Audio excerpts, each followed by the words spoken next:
Hey friends, it's Jen. Welcome to Good God Talks here on YouTube. The whole point of this podcast is to help you develop your habit of connecting with God through uncommon conversations in everyday life moments. These might be uncommon conversations, but they can become common to you because God is ready and available to talk with us. And we're in a series of getting to know God better through his names. And so you're not going to want to miss any of the upcoming episodes. Make sure you hit the subscribe, notifications, and like buttons with this video. And I have a bonus resource for you. It's a fun, free quiz helping you practice your ability of hearing God correctly. It's called Did God Really Say? And you'll get to know by taking the quiz. So grab that link in the show notes and let's jump into today's episode. Hey friends, it's Jen. We're starting a new series here on Good God Talks, still getting to know God and getting to know him better through his names. As many of us are familiar with, there's a lot of different names that are given to God in the Bible, and these names have continued in different ways into worship songs and parts of our vocabulary. And there are three different aspects that I encourage you to consider as we go through this series here: relationship, role, and reputation. When God shares one of his names with us, or when someone in the Bible gives God a name, that is done in light of one or multiple of these aspects.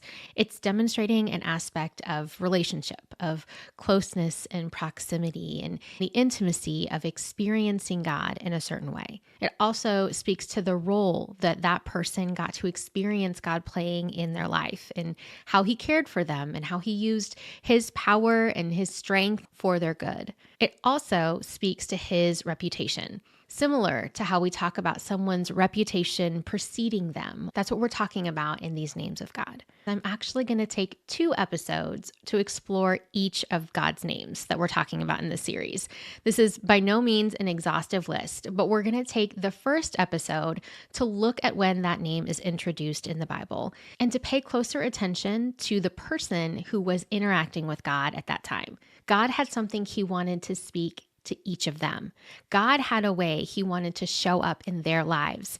And in the context of what we're looking at in this series, God wanted to show his name, his reputation to that specific person at that specific time for a reason. And so with each of these names of God, we're going to spend the first episode looking at how God is on display and what that could have meant for that person. And then the next episode, we're going to take it a step further to talk with God about what that means for us. And the first name of God that we're going to look at is El Roi, the God who sees.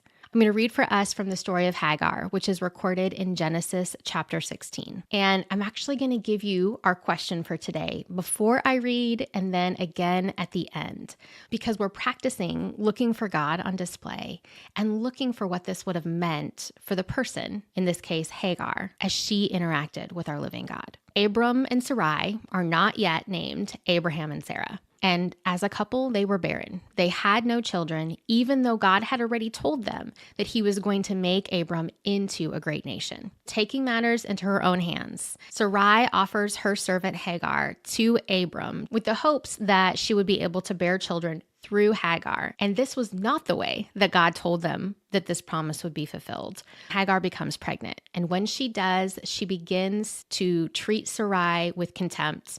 And in response, Sarai begins abusing her. And as I read, here's a question I encourage you to ask God. God, what do you want to emphasize to me about how you were there for Hagar?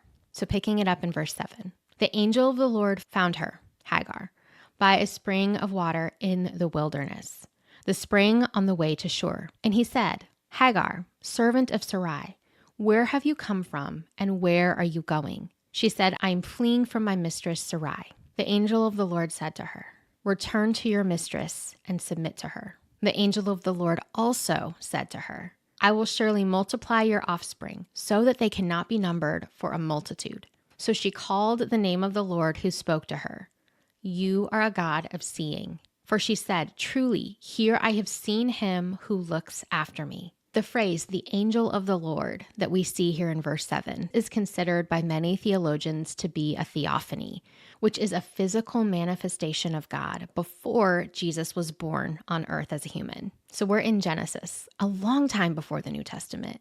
And Hagar is able to see God physically in front of her. And her response is to name him El Roi, the God who sees me. God didn't have to show himself physically to Hagar in order for him to see her, but he wanted her to see him seeing her, considering El Roi, the God who sees in this way. It cultivates gratitude in me for what he did for Hagar. He showed that she was not alone, that in a wilderness place, she was not without hope. God met with her there and demonstrated that he knew her, knew what he was asking of her, and knew the good that he had ahead of her.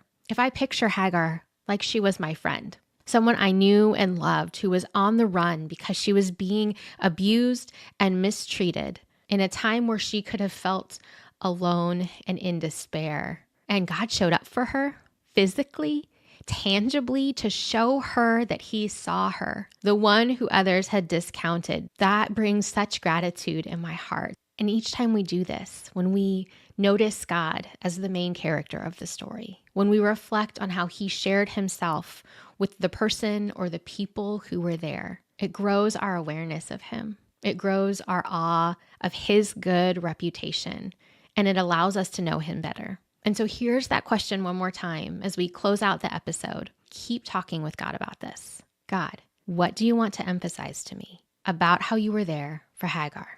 Have a good talk.